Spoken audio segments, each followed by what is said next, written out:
এবারের প্রশ্ন আমার বাম দিকের মাইক থেকে। আমার নাম প্রেম আদভানি, আমি নয়াদিল্লি থেকে এসেছি, রিটায়ার্ড চাকরিজীবী আর অমুসলিম।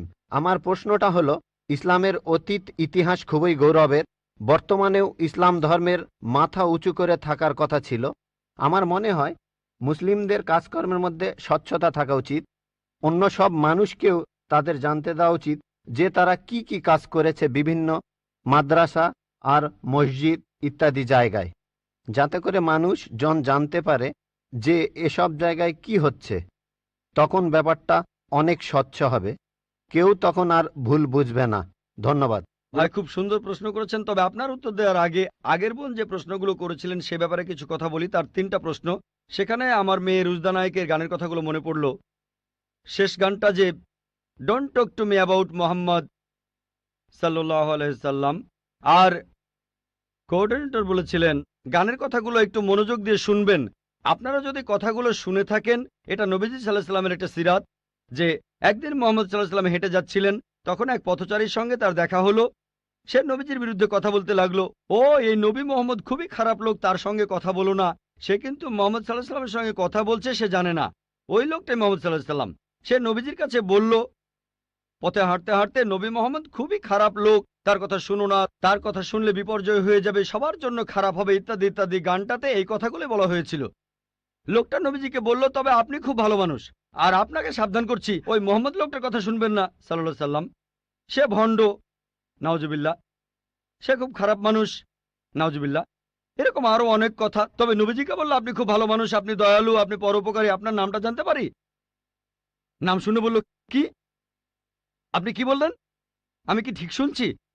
আপনার নাম মোহাম্মদ সাল্লাল্লাহু আলাইহি সাল্লাম? তখন সে বলল, আশহাদু আল্লা ইলাহা ইল্লাল্লাহ ওয়া আশহাদু আন্না মুহাম্মাদুর রাসূলুল্লাহ।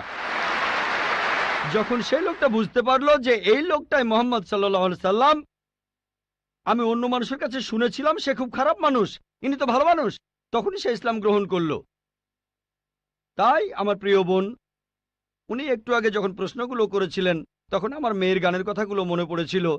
নবীজি সাল্লাল্লাহু আলাইহি সাল্লামের সেই সিরাতটা, যেখানে এক পথচারী নবীজির কাছে এই নবীজি সম্পর্কে বদনাম করছিল, তবে তখনই সত্যিটা জানার পর সেই লোক শাহাদা উচ্চারণ করেছিল। আশা করি ইনশাল্লাহ আমাদের বোনও শাহাদা দেবেন, আর আমি দোয়া করি আল্লাহ যেন তাকে হেদায়েত দান করেন।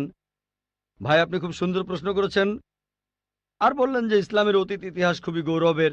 তারপর বলছেন স্বচ্ছতা থাকার প্রয়োজন আছে, বিশেষ করে মাদ্রাসাগুলোতে।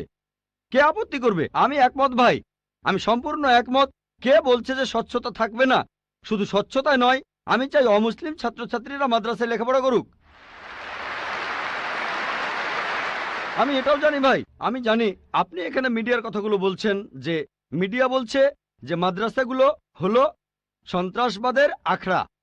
মিডিয়া বলছে, আপনি না, মিডিয়া। মাদ্রাসা আরবি শব্দটার অর্থ যেখানে শিক্ষা দেওয়া হয়, আরেকটা বিশ্ববিদ্যালয়ের মতো। স্কুল বলতে পারেন, কলেজ বলতে পারেন, ইউনিভার্সিটিও বলতে পারেন। তবে মিডিয়া মাদ্রাসাগুলোকে এমনভাবে তুলে ধরে, যদি কোনো মাদ্রাসায় যান আপনি সন্ত্রাসী হয়ে যাবেন। মিডিয়া বলে আপনি না।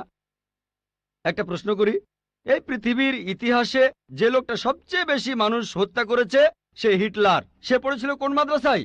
কোন মাদ্রাসা? হিটলার কোন মাদ্রাসার ছাত্র? তারপর দেখবেন যে মাফিয়া পৃথিবী জুড়ে চোরাচালান আর মাদক ব্যবসা করে। যদি একটা জরিপ করেন এইসব স্মাগলারদের, সেই সব লোকদের যারা জেলে যায়, যদি জরিপ করেন তাদের কতজন মাদ্রাসায় পড়েছে? কতজন? খুব কম থাকতে পারে, খুব কম। বেশিরভাগই ভার্সিটিতে পড়েছে। কোন ভার্সিটি? আধুনিক ভার্সিটি, স্কুল, কলেজ। তাহলে কি বলবেন স্কুল বন্ধ করে দাও?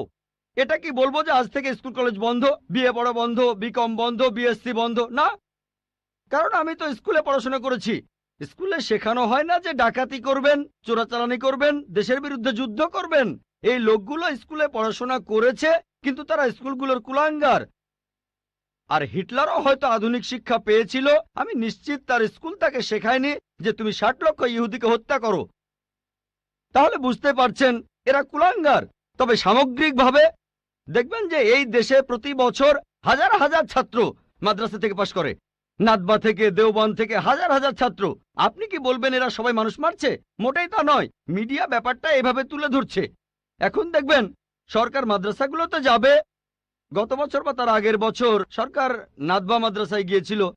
তারা মাদ্রাসায় গিয়ে একটা সার্চ ওয়ারেন্ট বের করলো, চেক করবে। কি চেক করবে? আর আলী মিয়া নাদভি রহমতুল্লাহ বললেন, ঠিক আছে আপনারা চেক করেন। তারা সেখানে কিছুই পায়নি। এখন হঠাৎ করে একদিন লাখে একবার, হাজার বারের মধ্যে একবার, কোটি বারের মধ্যে একবার হতে পারে সে মাদ্রাসা থেকে পাশ করার পরে কেউ বিপথে চলে গেছে। তার মানে এই না মাদ্রাসা সন্ত্রাস শেখায়। বরং দেখবেন যে সেই সব লোক যারা স্কুল থেকে পাশ করার পরে আধুনিক শিক্ষা ব্যবস্থায় কলেজে পড়ে, ইউনিভার্সিটিতে পড়ে, যেখান থেকে সার্টিফিকেট পায় বিএ, বিকম, ইঞ্জিনিয়ার, ডাক্তার, এরাই তুলনামূলকভাবে বেশি অন্যায় অপরাধ করে থাকে। আপনি যদি স্বচ্ছতার কথা বলেন, আমিও একমত। কোনো মাদ্রাসায় এ কথা বলবে না যে আপনারা এখানে চেক করবেন না। আমাদের মাদ্রাসাগুলো উন্মুক্ত, আমাদের স্কুলে আমরা শেখাই মাশাআল্লাহ, বিভিন্ন ধর্মের উপর শিক্ষা দেই। আমার ছাত্ররা আমার স্কুলের, তারা সাধারণ হিন্দুদের চাইতে হিন্দু ধর্ম সম্পর্কে বেশি জানে, খ্রিস্টান ধর্ম সম্পর্কে বেশি জানে সাধারণ খ্রিস্টানদের চাইতে, ইসলাম ধর্ম সম্পর্কে বেশি জানে সাধারণ মুসলিমদের চাইতে। কারণ এখানে সব ধর্মের উপর গুরুত্ব দেওয়া হয়। তাহলে